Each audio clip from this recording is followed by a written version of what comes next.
नमस्कार। अब हम अध्याय 11 वादकों की जीवनियों के बारे में पढ़ेंगे। इस पाठ को भी हम 2 भाग में डिवाइड करेंगे, जहाँ पहले 3 और बाद में 3 वादकों के बारे में हम थ्योरी पढ़ेंगे।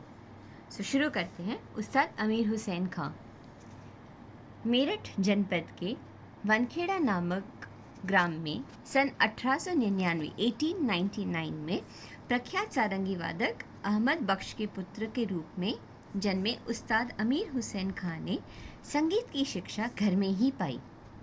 इन्होंने प्रारंभिक शिक्षा हैदराबाद में अपने पिता से प्राप्त की, जिन्हें हैदराबाद का राजाश्रय प्राप्त था, यानी कि हैदराबाद के राजा ने इन्हें आश्रय दिया था।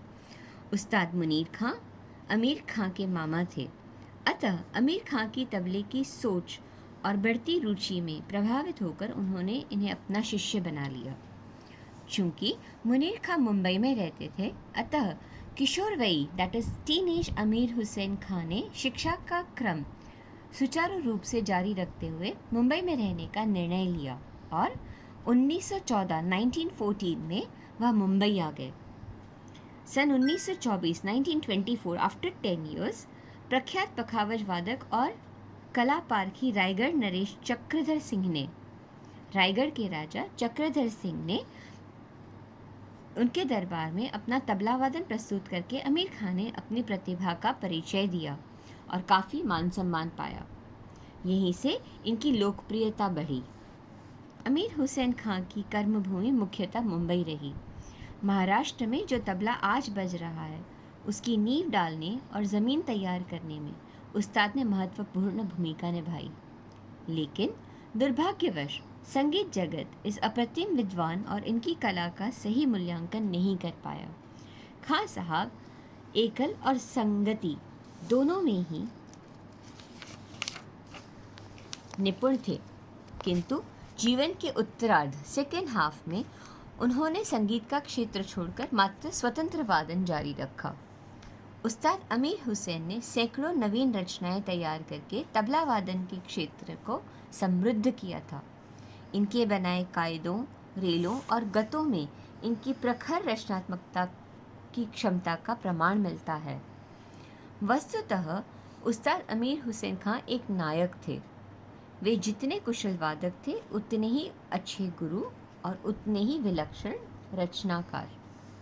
तबले की बंदिशों में अन्य अवनद्ध वाद्यों के वर्णों का सुंदर समावेश करके उस्ताद ने अनेक रचनाएं तैयार की थी, जिससे तबले का भंडार समृद्ध हुआ है। दिल्ली और फर्रुखाबाद घराने के इस सिद्धहस्त विद्वान कलाकार का 1961 में अखिल भारतीय गंधर्व महाविद्यालय मंडल में सम्मान किया था। इसके स्वतंत्र वादन का लॉन्ग प्ले रिकॉर्ड भी है। खां साहब जितने विद्वान कलाकार थे, उतने ही योग्य शिक्षक भी।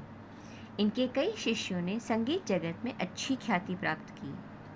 इनमें से कुछ नाम इस प्रकार हैं: पद्म भूषण निखिल ज्योति घोष, पंडित अरविंद मूलगांवकर, पंडित पंढरीनाथ नागेशकर, गुलाम रसूल, सुधीर संसारे, शरीफ अहमद, घीना मुमताज़, बाबा साहेब मिरजकर, इकबाल हुसैन, श्रीपाद नागेशकर, पांडुरंग सालुंखे, आनंद बोर्ड्स और डॉक्टर अबान इत्यादि।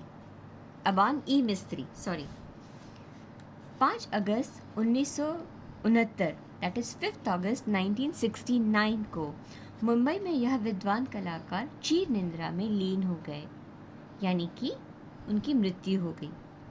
इनके सुयोग्य पुत्र फ़कीर हुसैन भी योग्य ताबलिग थे। अगले कलाकार पे बढ़ने से पहले उस्ताद अमीर हुसैन खां का फ़ोटो देख लीजिए। कभी कभी एग्ज़ाम में फ़ोटो दिखाकर कलाकार को पहचानने का भी प्रश्न आता है। ये फ़ोटो है उस्ताद अमीर हुसैन खां साहब का। उस्ताद अमीर हुसैन खां। अगले कलाकार की तरफ बढ़ते हैं। ये है उस्ताद अहमद जान थिरकवा खां। इनका फ़ोटो भी पहचान लीजिए। इनके बारे में पढ़ते हैं। उत्तर प्रदेश के मुरादाबाद नामक स्थान पर पारंपरिक संगीतज्ञों के एक परिवार में सन 1891 के लग जन्मे अहमद जान को संगीत के संस्कार घर में ही मिले। पिता हुसैन बख्श, चाचा शेर खां, नाना कलंदर बख्श और मामा फैयाज खां गुणी कलाकार थे। अहमद ने इन सब से सीखा, लेकिन संगीत शिक्षा प्राप्त करने की उनकी प्यास तब बुझी जब उन्होंने उस्ताद मुनीर खां की शागिर्दगी ली। तबले पर अपनी थिरकती उंगलियों के कारण थिरकवा नाम से प्रसिद्धि के शिखर को स्पर्श करने वाले अहमद जान को प्रारंभिक लोकप्रियता तब मिली जब उन्होंने बाल गंधर्व की प्रसिद्ध महाराष्ट्र नाटक कंपनी में तबला वादन शुरू किया। उस्ताद को रामपुर सहित अनेक राजाओं का राजाश्रय प्राप्त था। बाद में वह लखनऊ स्थित भातखंडे हिंदुस्तानी संगीत महाविद्यालय में सहायक प्राध्यापक, एसोसिएट प्रोफेसर, विभागाध्यक्ष, हेड ऑफ द डिपार्टमेंट पद पर आसीन हुए, सिलेक्ट हुए। थिरकवा खां साहब चारों पट के ताबलिक थे।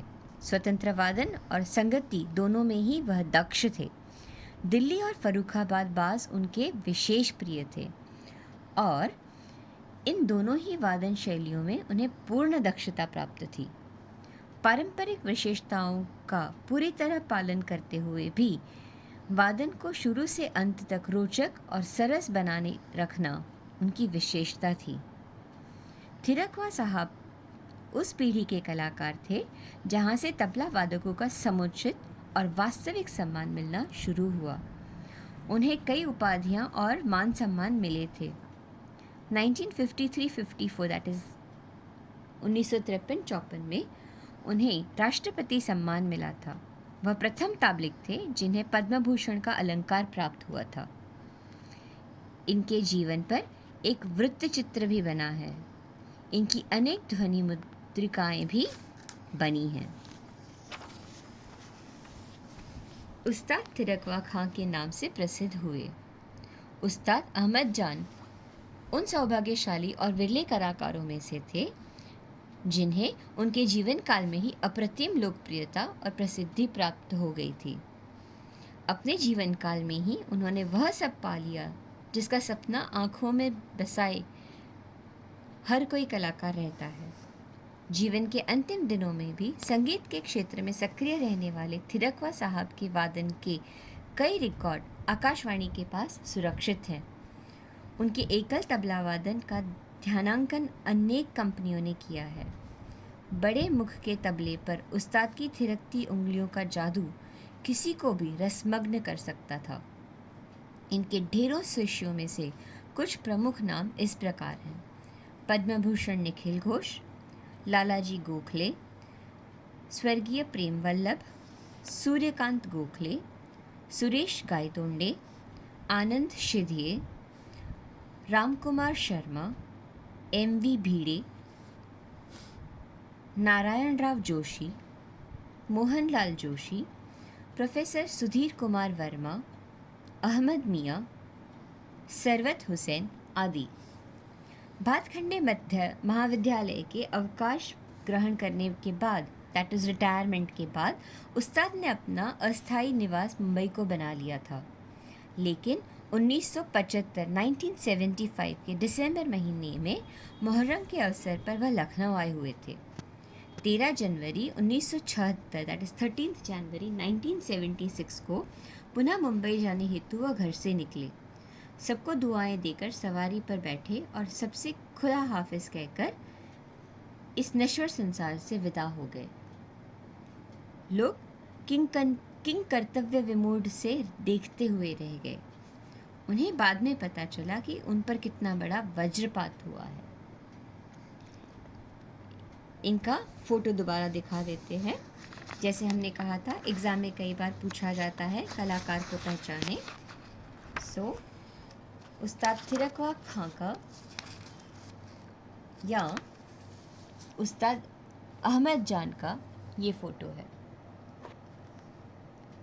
इसी के साथ तीसरे और बहुत ही सुप्रसिद्ध कलाकार उस्ताद अल्लाह रखा खां साहब के बारे में पढ़ते हैं।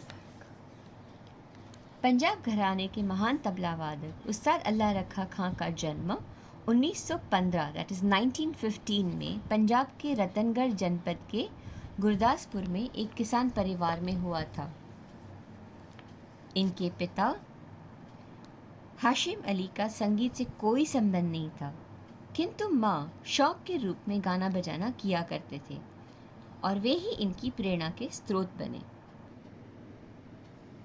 लय और ताल की ओर बचपन से ही खां साहब का रुझान था, इसलिए इनकी उंगलियां वादन के लिए हर समय मचलती रहती थी। इन्हें जो भी सामान मिलता था उसे बजाने लगते थे। घर की थालियों पर भी इनकी उंगलियों से उपजा संगीत गूंजता रहता था।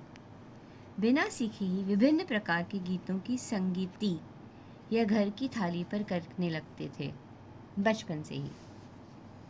15-16 वर्ष की उम्र में खां साहब पठानकोट की एक नाटक कंपनी से संबद्ध हो गए, जुड़ गए और वहीं तबला वादन नासिर तथा लाला मोहम्मद से इनका परिचय हुआ।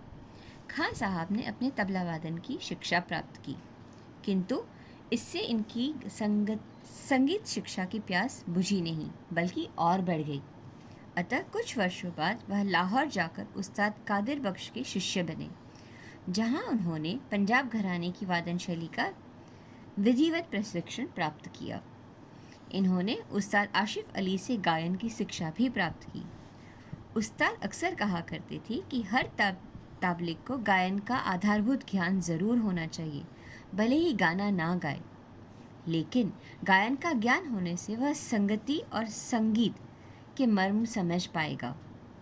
उस्ताद अक्सर कहा करते थे कि सिर्फ इतना ही काफ़ी नहीं है कि तबला सुर में बोले, मज़ा तो तब है जब तबले में सुर बोले। उस्ताद अल्लाह रखा सन 1936 से 1942 1936 टू 1942 तक दिल्ली और मुंबई के आकाशवाणी केंद्रों में तबला वादक पर कार्यरत रहे। बाद में वह फिल्मी दुनिया में जुड़ गए और एसआर कुरैशी नाम से हिंदी और पंजाबी की कई फिल्मों में संगीत निर्देशन भी किया। इन्होंने कुछ फिल्मों में गाना भी गाया और बचपन से कई नाटकों में गाना गाते हुए भक्त प्रहलाद आदि का अभिनय भी किया, लेकिन इसके बाद इन्होंने स्वयं को संगीतिक मंचों तक सीमित कर दिया। इनके चमत्कारिक एकल और संगति वादन की अनेक कैसेट्स और डिस्क काफ़ी लोकप्रिय हैं। भारत सरकार ने 1977 में इन्हें पद्मश्री से अलंकरण से सम्मानित किया था। इन्हें कई अन्य उपाधियां और मान सम्मान भी मिले थे। मंच पर कम बोलने वाले उस्ताद अल्लाह रखा और पंडित रविशंकर की जोड़ी एक समय में संगीत जगत में सबसे लोकप्रिय थी। इन दोनों कलाकारों ने अपनी अपनी रचनात्मकता की क्षमता का परिचय देते हुए अद्भुत संगीत रचा था और उस संगीत के बलबूते दुनिया भर से प्रतिष्ठित संगीतकारों में इनकी प्रतिष्ठा बढ़ी थी। भारतीय संगीत का मान और गौरव बढ़ा था। चमत्कारिक तैयारी, विशिष्ट रचनाएं, लय के कठिन काट-छाट, गणितीय सुंदरता और विषम प्रकृति के तालों में पूरी दक्षता से वादन उस्ताद अल्लाह रखा की विशेषताएं थी। तंत्र वाद्य और नृत्य की संगति एवं स्वतंत्र वादन में इनकी क्षमता विशेष रूप से दिखाई देती थी। इनके पुत्र और शिष्य जाकिर हुसैन ने तबला वादन में बेमिसाल लोकप्रियता प्राप्त की है। अन्य पुत्र फजल कुरैशी और तौफिक कुरैशी भी अच्छा तबला बजा रहे हैं। उस्ताद अल्लाह रखा के कई अन्य शिष्य भी काफ़ी अच्छा तबला बजा रहे हैं। इनमें योगेश समसी और अनुराधा पाल के नाम उल्लेखनीय हैं। पंजाब घराने के तबले की वादन शैली को समयानुकूल मोड़ देकर उसे निखारने और लोकप्रियता बढ़ाने में उस्ताद अल्लाह रखा की विशेष भूमिका रही है। इन्होंने खुले अंग से वादन शैली में चाटी के बोलों का समावेश करके उसे एक नया रंग दिया है और वह रूप भी कि वह तंत्र और सुशील वाद्यों की संगति में भी खरा उतर सके। 3 फरवरी 2000, 3 फरवरी 2000 को मुंबई में हृदय गति रुक जाने के कारण इनका निधन हुआ। इसी के साथ हमारे ये 3 कलाकार यहाँ पे समाप्त होते हैं। अगले 3 कलाकार हम दूसरे वीडियो में, दूसरे भाग में पढ़ेंगे। धन्यवाद। बट इसी के साथ साथ अल्लाह रखा खां साहब का फ़ोटो भी देख लीजिए, ताकि एग्ज़ाम में जब पूछा जाए तो आप इन्हें पहचान पाएँ। इनको याद करने का एक और आसान तरीका है, उस्ताद जाकिर हुसैन खां के पिताजी उस्ताद अल्लाह रखा खां साहब। धन्यवाद।